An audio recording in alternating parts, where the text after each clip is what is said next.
you guys have a lot of influence online with your platform, and people look to you for like advice, some type of exemplary person to like follow.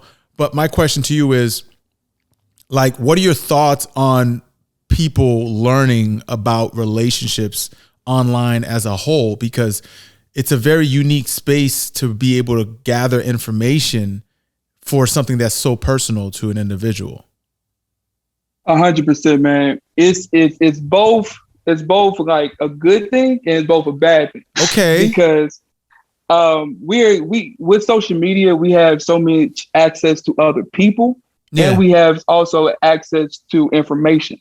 So it's like, in our parent generation, the older generation, they didn't have this much information to be access to, for them to find the best partner, to see how they can improve in their relationship. They didn't have what we have now. So in that instance, it's good. Also, it's good meeting people as well. Okay. You can meet somebody across town. You can meet somebody across the country, across the state.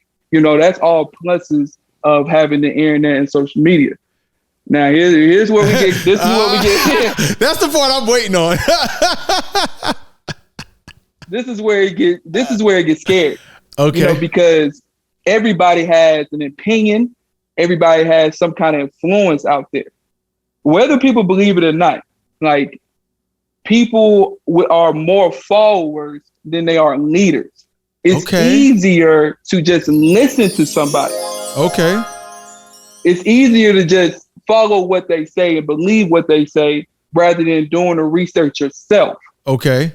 Rather than, and then also you gotta understand, I feel like if you really, how can I put this, 25 and up, like, you don't, like, it's not really impacting you crazy. But everybody 25 and down, to me, they don't have that much experience outside of social media. That's true. So which is crazy. Which is crazy to think about, given the fact that, like, some of the, I hate to sound like an old head, but like some of the influences that I had to like look after were people like in like social circles or in family units, and some of the people we saw on TV, they were just on TV. We weren't interacting with them, right? And you weren't getting to know their personal details the way that you're seeing now. So I can see what you're talking about from firsthand. So go on.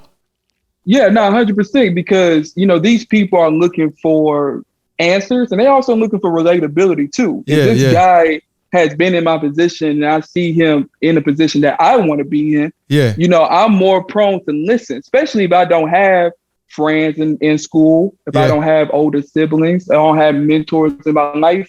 These are people that I have access to. Like you said, they can talk to them. They can interact with them. And they are more likely to listen to those people and listen to their influence, their experiences. And if you are only just receiving information, receiving data, but you don't have your own anecdotal, and you don't have context, and you don't have context as well. Sometimes you ain't got nothing. Yeah. So it's like, it's, I can see how social media can influence a whole bunch of people. And not the healthiest way possible, because you need some kind of life experience out there. Well, let's talk about that for a second, right? Because when I look at some of these influencers, right, some of these people online, like I'll be honest with you, I haven't been as active on social media until like literally about a year ago, right? Mm-hmm. When I decided to just join Instagram. Yep, I joined Instagram a year ago. All right, and I started getting access to so many different people in so many different ways. But what I noticed was there's a large population of people who have a platform, but there's like this layer of anger that is applied to the message, given whatever their experience was. And then they feed that same anger, that same frustration to their viewers, and they do it in such repetitious form that they become popular and they become a standard themselves. Right? So is that what you're talking? Exactly. Is that what you're talking about? Like the toxic? Man, that's definitely a part of it, because, when you put out a video and it's rewarded about so many likes, so many comments, and people are like really behind you and on your back, it feels it feels liberating to really, it's kind of like a stamp of approval. Okay. You know, and that stamp of approval can get addicting. And then you don't even get me started on money. What do you mean? Don't even get me started on it, because like we're all humans, right? So we like to see violence. We like to see, you know, stuff that's going to make us laugh, some entertaining stuff. Okay. So if you have a message, like you said, that's like, you know, kind of dark, kind of angry, really emotional, and then you get a step approval behind that, and then you get the check. It's like that check. What do you mean by check? What do you mean by check? Oh, you mean the money? The money. Ah. The money. Yeah. It's like YouTubers, influencers, they know how to make money.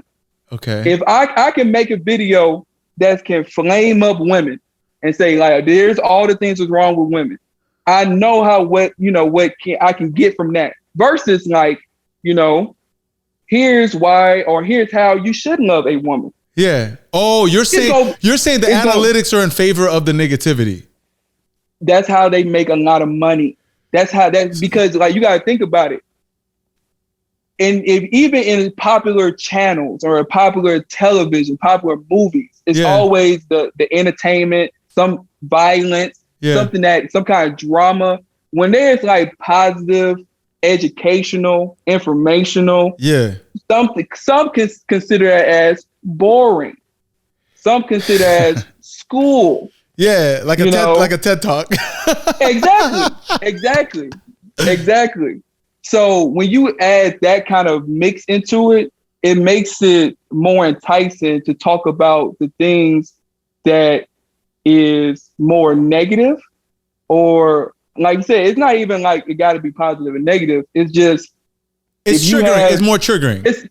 Exactly. It's like a routine. If you know this routine works, and you know this is going to, you know, take care of my family, this is going to make me an influencer, this is going to pay my bills, then I can continue doing this routine.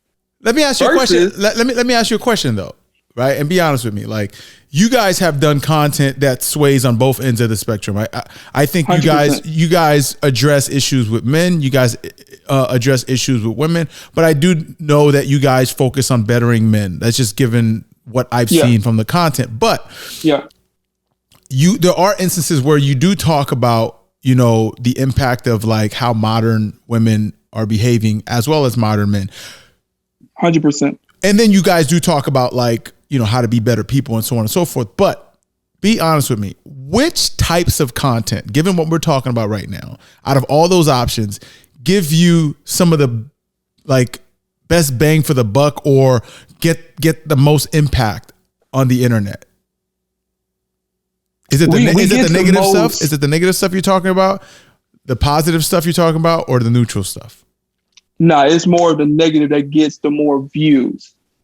Like that's what's, I mean, you can look at the past. Like, I mean, you can go to our YouTube videos and you can see, like, it's just there on the YouTube. I don't have to explain myself. You know, the evidence is there. You see what gets views and you see what don't get views. But we pride ourselves on not really caring about what the numbers are. You know, it's always a good intention behind every message. Sure. You know, so because if we could, like you said, we were all about the money, we could easily do what makes us money. But we actively choose what's better for the quality, men, what's better for women, what's better for the culture. Right. Because who's teaching? Like, who's really going to be the light in the darkness out here? So what's the biggest criticism you guys have received for the messages that you guys portray? Oh, I mean, I think it's not so much like, I don't receive like super criticism like that. It's much more we're wrapped up in the community that I would say that we're not. Which is, you know, people call us RP. I ain't gonna say it on here because I don't want you to get I don't want you two to flag it. Does it get flagged? Does it get flagged for that? It's not more so of a flag. It's more so just like for you to be good monetary wise, like you don't have no limit. Like if you use that kind of language nowadays and it's really aggressive towards one side of the community, YouTube can say something about that. So that's why I'm just trying to protect you, brother. Listen, I appreciate it. I'm never going to say no to that. Yeah, I think, like we kind of get wrapped up into that, which is kind of like, you know, Like if you watch our show, you know that we believe in marriage. That's number one. Okay. You know, we believe in family. You know, like that's the biggest thing we're trying to do. We're trying to create healthy men, healthy women, so everybody can come together healthily to carry a healthy family. Well, let's talk about that. Go ahead. No, go ahead. Yeah, you need a healthy family so they can create healthy kids and the society can go, you know, be impacted. Because to me, the biggest way that we can change the world in a structure is through family. It's not through no after school program. You know, they help. Not you know, just you know, even discipleship and some religious stuff, which will help. But to me, the most impactful thing that you can do is have a healthy family where you have the healthy man, healthy woman, and they're creating healthy kids. You know, that's what I believe in. I can agree with that, especially in a world where you're influenced by so many different things that could derail your mission in life to be, you know, real positive and impactful to the world that you live in.